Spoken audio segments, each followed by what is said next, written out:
The air in the room was heavy, like the breath of something ancient that never died. It smelled of old iron, of damp stone, and of pain that had soaked into the walls for centuries. This was not just a prison. It was a place built to erase hope. And tonight, in the lowest chamber of the Tower of London, a man who thought he had seen everything was about to learn what it meant to break a soul. Sir Anthony Kingston stood by the rack, a machine made not to kill, but to destroy. He had seen men scream on battlefields, had watched swords open flesh and cannonballs tear through armor. But this was different. This was quiet horror, official, lawful, written in the language of the king's justice. And the one who would suffer tonight was not a soldier or a spy. She was a woman, and Askew was 25 years old. Her crime was belief. Not treason, not violence, belief. She had dared to say that the bread of the Holy Communion was only bread, not the living flesh of Christ. And for that sentence alone, the most powerful men in England wanted her broken. In that cold chamber, the story of one woman's pain began, and with it, the story of how silence can be stronger than power, and how faith can survive even when the body cannot. Stay with us till the end for valuable insights. Like, subscribe, and share to support the channel. The dungeon beneath the Tower of London was colder than any winter outside its walls. The stones sweated with age. Every drop of water that slid down the wall seemed to carry a whisper from those who had been here before. Whispers of pain, begging, and silence. The air itself felt heavy, as if it remembered every scream that had ever echoed through it. Sir Anthony Kingston stood near the entrance, trying not to breathe through his nose. The smell of old iron filled the room. Not clean, sharp iron, but something darker. It was the scent of blood that had long dried, of chains that had been touched by too many desperate hands. Kingston had walked through battlefields, had seen bodies torn by swords, had stood among dying men while crows circled above. But this place unsettled him in a way no war ever had. He was 51, a soldier, a man trusted by the king himself. He had followed orders all his life. To him, duty was sacred. But tonight, the order he carried weighed heavier than the keys that hung from his belt. At the center of the room stood the rack, a frame of thick wood and iron wheels, silent for now, waiting. It looked almost like a bed made by someone who had forgotten what mercy was. Kingston stared at it, and for the first time in years, his hands shook. He had been told who the prisoner was, a woman named Askew, a knight's daughter, educated, graceful, and stubborn in her faith. She had refused to say what they demanded. She had refused to betray the names of other Protestants, women close to the Queen. The men above Kingston wanted those names more than anything. And now, they wanted him to make her speak. He had tried to convince himself that it was duty, that he was protecting the realm. But deep down, he knew this was not about faith or law. It was about fear. The fear powerful men felt when a single young woman spoke truth with more courage than they had ever known. Footsteps echoed down the stone corridor. The guards were coming.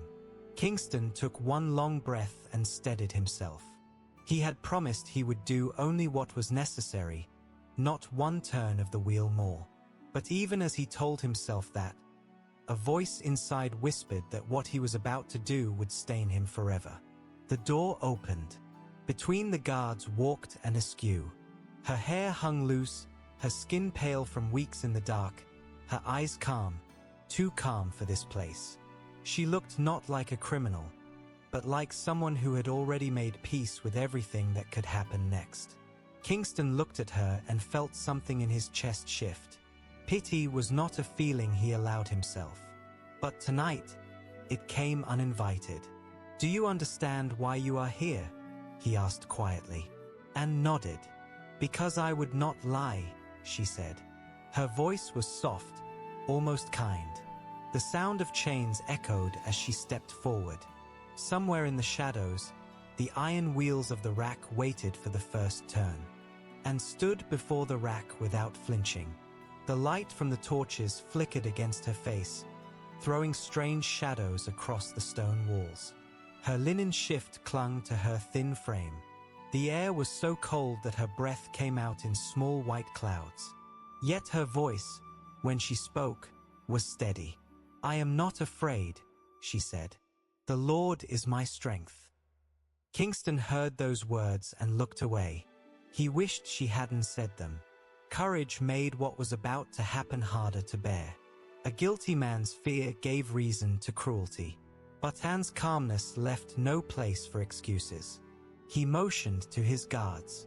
"Lay her down." They hesitated for a moment. Even the roughest of them seemed unsure about touching her. But orders were orders. The guards took her wrists and ankles gently, almost with respect, and placed her on the wooden frame. The iron loops closed around her limbs with heavy clicks that sounded final, like doors shutting on mercy. Kingston looked at the Lord Chancellor's signature on the order. It gleamed faintly under the torchlight. The ink might as well have been written in blood. He turned to Anne. "You can end this," he said quietly. "All you have to do is tell them the names they ask for." She looked at him, not with anger but with something that felt like sadness. "I have no names to give," she replied. "And even if I did, I would not trade another's soul for my comfort." The guards waited. Kingston nodded. The wheels turned. The ropes went taut. The first sound was small, the creak of the wooden rollers, the faint groan of strain. Then came the sound no man forgets, the slow tearing of human joints pulled beyond their limit. Anne's breath caught, her body lifted slightly off the wood, and then she was still. Kingston's jaw tightened. "Enough," he said, but the order from above had not been fulfilled. The Lord Chancellor's voice echoed in his mind. "Make her speak." He gestured again. The wheels turned once more. The ropes tightened further. Anne's shoulders dislocated with a sound like wet wood breaking. The guards looked away. One of them muttered a prayer under his breath. Still, she said nothing. When her head rolled to the side, Kingston thought she had fainted. But then she opened her eyes again. Wide, clear, defiant. She whispered something. Kingston leaned closer to hear. "I will not lie," she said, barely audible. "You may tear this body apart, but you cannot touch what I believe." Kingston's throat closed. He had seen bravery in war, but never like this, not in silence, not from someone so fragile. He turned away, unable to watch more. "Loosen the ropes," he ordered. The guards obeyed, and lay limp on the rack, her arms at wrong angles, her breath shallow. Kingston wanted to believe it was over, but in that moment, the door opened again, and the Lord Chancellor himself stepped in. The torches flickered as Thomas Wriothesley, the Lord Chancellor of England, entered the chamber. His robes brushed the damp floor, the velvet edges stained with soot. He was not a soldier, not a man used to the smell of blood, but there was a sharp hunger in his eyes, the hunger of someone who wanted control. Behind him walked Sir Richard Rich, another of the king's trusted men. His face was calm, almost polite, as though this were a meeting in a court chamber instead of a dungeon. Together, they looked upon and Askew as if she were an object, not a human being, a key to unlock the secrets they needed. "Has she spoken?" Wriothesley asked. "No, my lord," Kingston replied, his voice tight. The Lord Chancellor's mouth curved downward. "Then she shall," he said. His gaze shifted to Anne.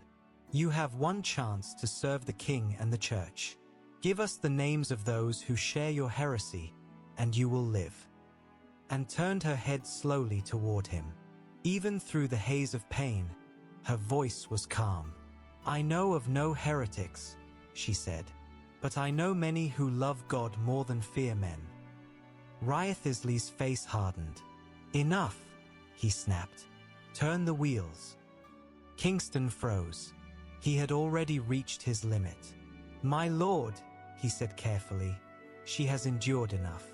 She cannot bear more." The Lord Chancellor's eyes flashed with anger. "You forget your place, Sir Anthony. I command here." He stepped toward the rack. "If you will not do it," he said coldly, "then I will." Kingston stared, disbelief turning to horror. "My lord, this is not." But it was too late. Wriothesley rolled up his sleeves, the cuffs of his robe falling to his elbows, revealing pale hands that had never worked a day of labor. He grasped the handles of the rack and began to turn them himself. The ropes jerked. Anne's body strained. Her back arched as new waves of pain tore through her. There was a cracking sound. Shoulders, hips, knees, one after another. Her lips parted, but no scream came. Only a trembling breath escaped her. Sir Richard Rich joined in, his face still composed, almost serene, as if he were adjusting a piece of furniture instead of pulling a woman apart. Kingston turned away. He could not bear to watch. The room filled with the awful music of the rack, with groaning, ropes tightening, joints breaking. And still, and did not speak. When at last Wriothesley stopped, she hung limp, her arms and legs twisted unnaturally. Her chest rose and fell shallowly. He knelt beside her, sweat shining on his brow. "You have been stubborn," he said softly, almost kindly.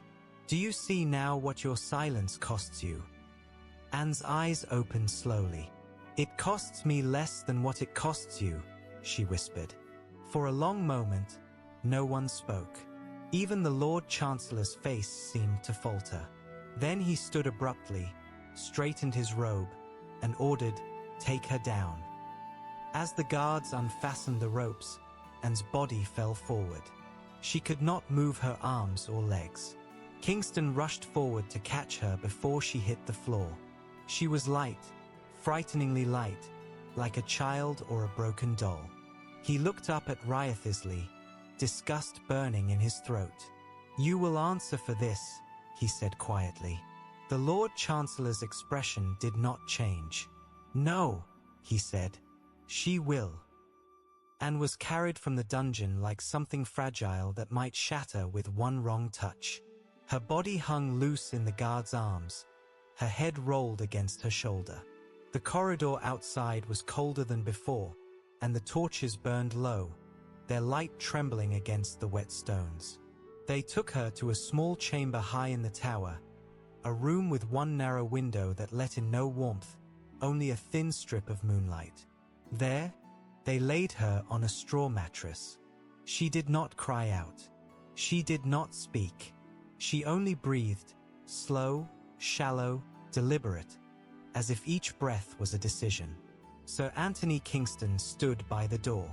He had gone to the king himself to tell what had happened, and the king, perhaps moved or perhaps only weary of the scandal, had pardoned him. But that pardon did nothing to wash away the image in his mind. The sight of the Lord Chancellor turning the rack with his own hands, the sound of bones giving way, the quiet of a woman who would not scream. Days passed. The guards brought her water, sometimes broth. She could not lift her arms to drink, so one of them held the cup to her lips. She whispered thanks each time. Even broken, she was gentle. Outside her cell, London lived on. Horses clattered on cobblestones, church bells rang, merchants shouted. But in that small room, time seemed to stop. Pain was her only company, and faith her only comfort. One night, when the guard outside had fallen asleep and asked softly, "Could I have a piece of paper?" The young guard hesitated, then nodded. He returned with a scrap and a bit of charcoal, with shaking fingers, and began to write. Each letter was slow and painful. Her joints were useless, her arms barely moved. Yet she wrote about her interrogations, about the men who questioned her, about the truth she refused to abandon. Her words were calm, clear, unbroken. She was not seeking revenge. She was leaving behind a witness. When she finished, she folded the paper and gave it to the guard. "Give this to someone who still believes," she said. He nodded, though fear flickered in his eyes. The paper would later reach the hands of John Bale, who would publish it under the title The Examinations of Askew. Her voice would leave the tower even as her body remained behind. Days later, the order came. She was to be executed at Smithfield. Her torture had given the council nothing. Her death, they hoped, would give them silence. When the guards came for her, she was too weak to stand. They brought a wooden chair, lifted her carefully, and carried her down through the same halls that had once echoed with her courage. The night was quiet as they left the tower. Somewhere far behind them, the dungeon still smelled of iron and fear. In her lap, Anne's hands lay still, small, pale, and open, as if she were holding something invisible. Faith, perhaps, or peace. The streets of London were waking to another ordinary day, but Anne's arrival at Smithfield would turn that day into a scene no one would forget. People had begun to gather before dawn, the crowd murmuring with curiosity, fear, and the strange mixture of expectation and dread that always accompanied a public execution. Women clutched children to their sides. Merchants paused, their carts still in the street. The air smelled faintly of smoke, horse dung, and damp stone, a scent that would later mix with something far more terrible. Anne was carried in a wooden chair, her body too broken to bear even her own weight. Every eye in the crowd followed her. Some believed they were witnessing the punishment of a heretic, a dangerous radical. But the truth was far different. This was a woman who had already endured the unimaginable. Her body told the story: dislocated knees and ankles, shoulders twisted and stiff, the scars of the rack cutting her joints like invisible lines of fire beneath her skin. She looked fragile, almost ethereal, but there was a fire in her eyes, a quiet defiance, a refusal to yield. They placed her at the stake, a simple wooden post with a small perch attached because she could not stand. Chains bound her wrists, ankles, knees, waist, and chest. Even a collar of iron circled her neck, making it clear that she had no freedom, not even to adjust her posture. Around her neck, a small bag of gunpowder was tied, an act that the executioner called mercy, for it would shorten her death when the flames reached her. Bishop Nicholas Shaxton, a man who had himself recanted Protestant beliefs to save his life, climbed the platform to preach. He spoke of the mercy of God and urged the prisoners to recant, to confess their sins, to save their souls. Anne listened. Her lips moved as she whispered prayers. When Shaxton spoke truthfully from Scripture, she nodded or murmured agreement. When he erred, she corrected him, quietly, firmly. Even chained to the stake, she argued theology. She would not surrender her mind. The king's men offered her a pardon, a chance to live if she would deny her beliefs, if she would accept the doctrine of the church. Papers were held before her eyes. All she had to do was sign, and she did not. Not even a flicker of compromise crossed her face. Not a word of submission left her lips. The fire was lit. The kindling smoked and hissed, thick clouds rolling toward the sky. The three men beside her began to scream almost immediately, their voices raw with terror and pain. But Anne did not cry out. She sat silently, her lips moving in prayer, her eyes closed, as if retreating into a place untouched by suffering. When the flames finally reached her chest, the gunpowder around her neck exploded.